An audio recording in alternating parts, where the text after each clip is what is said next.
Hello and welcome to the Matt's Movie Reviews podcast. I am your host, Matthew Pejkovic, and this is episode number 667. Releasing April 23 in Australian cinemas is Beast, a sports drama that stars Daniel MacPherson as Patton James, a once feared and respected MMA champion who is pulled back into the cage in a fight for honor and redemption. An underdog sports drama that delivers on its promise as a hard-hitting fight movie, Beast also stars Luke Hemsworth, Bren Foster, and Russell Crowe, and also marks the latest film from director Tyler Atkins, who joins me now on the podcast. Tyler, how are you, man? Hey, great. Thank you. Thanks for having me. Oh, absolutely. When I was watching this film, it kind of took me back when I was a young lad, and I used to, growing up in the 80s, the movies I used to watch were the Rockies, the Karate Kids, that kind of stuff. I found lately that kind of sports-driven, inspirational cinema just isn't around anymore. These were the movies that'll make you want to run with the Rocky theme in your head. They'll make you want to practice the crane kick and probably get your head kicked in afterwards after trying it. But either way, these are the movies that kind of inspire you to be something and do something more with your life. And it's so great to see a movie like yours that follows in those footsteps. Is that something that kind of appealed to you as well in creating this movie, in bringing back that kind of underdog sports drama to the cinemas again? Yeah, it definitely is. Beast isn't a film that you had. It doesn't reinvent the wheel. It just uses the same ingredients, and we've put like a really nice twist. We've made essentially Rocky in an MMA world, and obviously as a filmmaker, you're always inspired by films early that I grew up to, and I just sort of saw. I knew what worked, and it was very important for me as a filmmaker to tell stories with integrity and hopefully, like you said, people who watch it can be inspired to chase their dreams or to get off the couch and go train. And that was my biggest intention here, was to show a guy an underdog. I'm an underdog. I'm from the streets from a young kid. And, I wanted to show that anything in this world is possible. And sometimes you need a film like that, a popcorn film to feel that or to be inspired by that. I used to watch like Mighty Ducks, like Cool Mm, Runnings, all yeah. these films that I used to love as a kid. And I wanted to kind of, be truthful to what an underdog story is. And it's not for everyone, but a lot of people really enjoy it. And it's a film for people that hopefully inspire them to chase their dreams. So that was at the forefront of why I wanted to tell this movie for sure. Another interesting thing about Beast is we're talking about, Australian film, Australian characters. Australia is a sporting nation. We are very proud of our sporting achievements, and we have plenty of, boxers, cage fighters, MMA, what have you. The cinema landscape, though, doesn't really have sports movies in Australia, which is really odd to me. We've got so many inspiring stories that can be told in cinema. And this is one of those rare occurrences where one of those films comes along. What do you think it is about the Aussie film industry, whether it be the ones that are backed by Screen Australia or the independent ones that don't touch sport like the Americans or even the Brits do?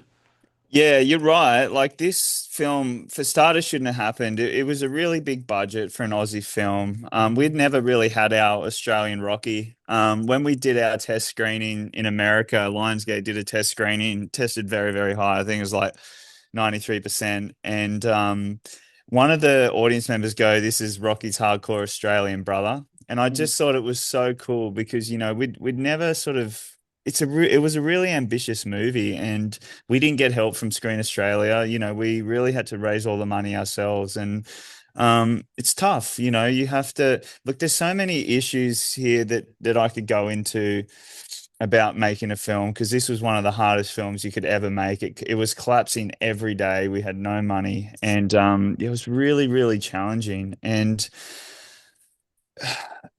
it's hard here. Like, we've got some of the best filmmakers, best artists, best actors in the world, and it feels like a lot of artists don't ever get that chance to show who they are as Mm. artists. And there needs to be more support, however that is. Yeah, it's tough, and I don't know the answer for that. I've had to do everything outside the film industry. My first film I raised independently. This film, we pre-sold territories, but we raised a lot of money here in Australia outside of the film industry just to get it made. So this film really should never have happened, and But as an artist too, you gotta really work hard, and you gotta hustle and find money outside the industry, because you can't just sit there with your hands out saying, I'm a filmmaker, fund my film, Screen Australia. Like, I get it, but you've got to be really crafty with how you find money, and that's independent filmmaking. And we were just really blessed to be able to do it on this film and do something that was very ambitious that hadn't been done before. And hopefully it opens a pathway for young filmmakers like myself to go out and find the money and just tell the stories they want to tell without being beholden to screen agencies. You mentioned before Rocky's Aussie hardcore, cousin. We were talking about Dan MacPherson here, who's just fantastic in the movie. For years, he's prepping for this role. Like, he's always been a fit guy. He did like Ironman competitions and stuff like that, but he has to play a fighter in this movie. It was interesting. I saw this video. It was Dan talking to Michael Jai White. I think it was at maybe a screening here in Australia, and Michael Jai White, to me, he's like the high bar of like that kind of movie acting, the kind of martial arts fight stuff. Like, he's like the real, like the legit kind of guy when it comes to that. And for him to give his flowers to Dan in the way that he did in that video was fantastic. And Dan was kind of explaining to him how first he had to learn how to punch, and then he had to learn how to do this, and then he had to learn how to do it in the cage, and so forth, the steps by steps of going in there. What was it like for you seeing him slowly transform into what will become, Patton in this movie? Because I think he's just incredible. I mean, his performance isn't only like physically imposing, physically impressive, but the spirit to it as well, which I really love about Dan's acting. I think he's really kind of like one of the unsung kind of. When people talk about our exports over in the States doing stuff, like Dan's been doing some really cool stuff over there. Like in indie films, there was this great movie he did called Generational Sins from a few years back, which I loved as well. And he's great in this film as well. So what was it like watching him kind of transform himself physically and mentally to become this beast of a man that we're seeing in the movie? Yeah, look, this was like, that's a really layered question. As this film took about 4 years to make, and there was just so many issues. We had two false starts. And when I was reflecting on that, just with Dan in particular, is that I saw a photo of us when we were just about to shoot, probably like 3 years ago, and it Mm. collapsed, and we looked so young. And I looked at it and I said to Dan, I'm like, man, we would have fucked it up, dude. And he goes, I know. And it was, I think, years of heartbreak, years of work, unpaid work, just trying to get the film up. We grew as men and we grew as artists, and we just kept reinventing ourselves. And I just kept sort of condensing down what film I wanted to make as a director and filmmaker. And so the more Dan trained, the better he got. And it was just the perfect timing. And films happen at the right time. And this was a very challenging production and shoot. But early on, Dan was attached when I came on. And the thing that got me around Dan is that he's the hardest worker in the room. And I'd studied acting with him probably 15 years ago. And I'd always, my perception of Dan is always he's the hardest worker in the room. Like myself, I'll work 18 hours a day, 7 days a week if I'm on a job. And that was the trust that I had with Dan, is that he will get in there and get hit and train. And for me to have a lead actor that I knew was fully committed, wasn't just going to show up on set, learn his line, deliver his lines, and go home. That's what maybe gave me the trust and the utmost faith and confidence in Dan, was that work ethic and knowing that, he's got it in him. He's never done a role like this, but I just know that he had his chance like I did, and he delivered, and so did I. And that was we mirrored each other, which was really good to have as a director, to know that I've got an actor there, a lead actor that's going to give me his entire life and being, and trust me with it. And you as a director, I'm only as good as who I'm surrounded by. And I was just really blessed to have him there. It was he gave me everything, and he didn't just show up on set and leave. He was there the whole way through. So at night, weekends, we're sort of workshopping the script. We're rehearsing, even though we'd work 12, 14-hour days, we'd still go home, rehearse, try and iron out kinks. And yeah, that work ethic and talent really made the film what it was. The Matt's Movie Reviews YouTube channel is brought to you by TeePublic. TeePublic is the world's largest marketplace for independent creators to sell their work on the highest quality merchandise. With over 1.2 million designs, T Public is sure to have something you'll love. The great thing about the fight scenes in this movie is that there's a feel of authenticity to it. Um, there's also, of course, a heightened sense of drama to it because we are talking about like a movie here. You need those kind of physical, emotional stakes to it as well. But it's really impressive, kind of like how these guys pull a lot of this stuff off. And one of the guys you have in the movie is Brent Foster, who I find to be a very I talked to Brent several times now about his movies, and we talked about other stuff too. And he's such a fascinating, um, just phenomenal kind of guy in regards to especially the fight sequences he pulls off in movies. And when it comes to this film, especially, what is his experience as kind of like a fighter, a martial artist, but also a fight choreographer bring to the beast kind of dynamic? Was there an approach to the fight scenes were different before Brent came out? Because he was a bit more of a latecomer compared to everyone else, right? Yeah, Bren was a late comer. I'd initially had someone else in that role, and then I met Bren, and Bren came on a couple of weeks before we started shooting, and we had a great little period over Christmas, a hiatus for 4 weeks that Bren and Dan really sunk in. But look, Bren's a master. As Russell is in the acting world, Bren is in the martial arts world as well, and so. Russell brought a level of gravitas, acting for everyone on set, and Bren brought that in the fighting world. And I respected him, and I really positioned myself with Bren, knowing that he's someone that I really, really respect, and he's one of the greatest to do it, I believe, in cinema. He is so good at choreographing fights. He does every stunt himself, and that was always one of my visions was to have both the actors fighting. I didn't want stunt doubles. A couple of times we had to, but because of injuries. But Mm. I worked really hard to make that realism feel or component to the fights. And then also, we had 3 fights, so I had to try and find 3 different ways to shoot the fights. I didn't want just the same way to shoot, 3 fights in a film that just become boring and repetitive. So it was really hard, but I trusted Bren a lot, and I really leaned into his knowledge and wisdom within the martial arts world. Obviously, as a director, it's tone management. So, I have to surround myself with people that I trust, and they're all professionals in their departments. And Bren was that in the martial arts world. And there's a beauty to martial arts. There's a repetition, there's a meditation. It's meditative, it's discipline over 20 years of learning the craft. Repeat, repeat, repeat. And Bren really, I guess, opened my eyes to the beauty of martial arts and to Muay Thai, and it's like a ballet. It's a dance, and I really understood that, and Bren's a big part of that. The other aspect in regards to the authenticity is the involvement of one championship that's in the movie as well. And it's really cool to see kind of like the gloves, the cage. You have Herb Dean in there, kind of like officiating a fight there, which I thought was really cool as well. How does one get involved with all of this? Were they always kind of like on board the film, or does something like, I don't know, having a Russell Crowe or what have you kind of help kind of establish that kind of a connection to an actual fight organization as big as they are?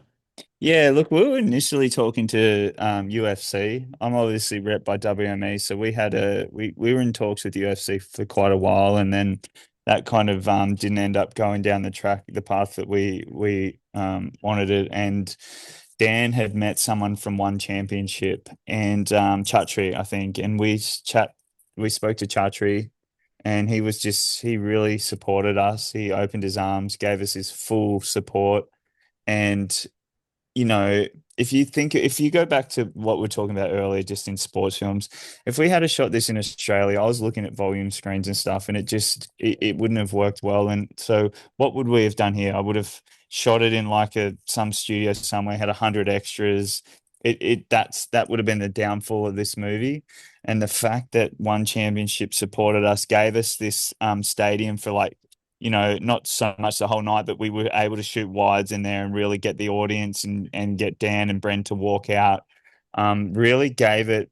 I had to create a shooting plan around that. I had to create a shooting plan. How do I get all the coverage of the fights, which is like all of Act 3 pretty much, how do I get that, in a stadium that has no one in it? So Mm. I had to create this whole this sort of, I don't know if you'd say schedule, but I had to create a plan of how to execute that. And it was very complex, but without one support, without having those big wides and the exteriors of the real, 15,000 person stadium, this film would have clapped. It would have just fallen flat. So it was just almost a recipe of just miracles to actually make it feel that. Final question here. There's a lot that can be taken from this film. We've talked about a lot of different elements. The biggest element to me is that this is a movie, I think, that really comments on the nature of true masculinity. The word masculinity has been thrown around a lot, like over the last few years, what have you. And as myself, as a dad, you're a dad as well, and such, and like it's very important. I got two boys. It's very important that I present myself to them in regards to in a masculine nature, but not in like macho kind of thing. It's about integrity, empathy, purpose, showing what it is to be a provider and a protector as well. And those are elements that really shine through in this movie, especially in Dan's character. I mean, Dan's character's gone through some stuff here, but above all of it, he never lets go of his responsibilities of being a dad throughout the whole film. And I think that's a really important kind of thing that's shown throughout this movie. That I think is something that you guys really tapped into and really kind of brought to the fore. And I think that's probably amongst everything else one of the more powerful kind of elements of the movie. Yeah, thank you. That was pretty much my main driving force of this whole film was masculinity and divine masculinity. And there's not many good male role models in this world, as you know. There's a lot of like money. It's about money, power, ego.